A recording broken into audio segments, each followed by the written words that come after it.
Thanks, Chair, and I'm glad to have a chance to say a few words in relation to Navan Hospital, a hospital that we're all very proud of and we're lucky to have in Navan. And as a Navan person and a person who's attended a hospital many, many times over all my years growing up in Navan, I've no doubt that we're lucky to have it. It has saved thousands of lives, and the people in it are excellent and provide a top-class service in many of the services they provide. There is no doubt about that. But we also have to have an honest debate about our hospital. People ask, are we concerned? Of course I'm concerned for Navan Hospital. I want the best services in Meath, in Navan, and for the people I represent.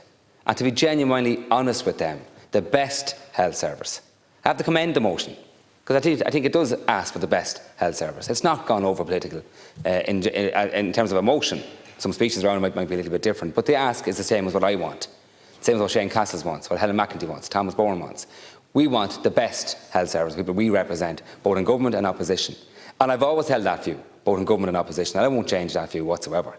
But we have to tease through what's the best for Navan, for the people we represent in Meath. They want the best service. Our families, my family, who've gone there many, many years, of all ages, looking for different services. The staff that work there provide a top-class service. We have to have an honest debate. It has to be based on evidence, medical evidence, not about politics, not about marches. Medical evidence, medical debate. Listen to both sides, because there is medical opinion on both sides. But let's have that honest debate and honest conversation. And I want to thank Minister Donnelly for stepping in on more than one occasion to pause these proposals and say no. Let's tease this out. Let's work this out first of all. Let's see, is it genuinely the right proposal or is it not? And as a TD for the area, a Minister for the area, I have a lot of questions I want answered. I want to be teased out, assurances and capacity and everything else as well. And we'll tease through them. But I also have to recognise that there's medical suggestions here, medical people telling us different. I listened to Jerry McEntee. Most of the TDs here last week as well did listen to them. And I think most people believed him and were concerned. Now, we'll all differ on what the solutions are. And I'll differ with Jerry McEntee on some of that as well. And I'll row with him. But I certainly wouldn't doubt his medical opinion and his genuine concerns for people that are going there. We have to work out what's the best way to address those concerns. Two things we have to say, first of all. Let's be very clear here. The hospital is not closing, will not closing. It's a top asset. It's a national asset, it's a local asset, and we're very proud of it, and I would never let it close. But it is also fair to say there's a proposal on the table which will change the A&E, and would change it, if it's let happen.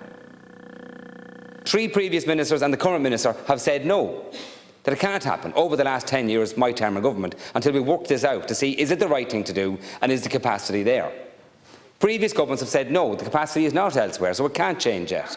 That capacity, So, just Chair, please. So to be very clear here, and on numbers of occasions before, we have said no to the HSE. These proposals aren't new. They've changed, but over the long number of years, we've always said no. The place is not ready for it yet. And that topic of conversation is still going on.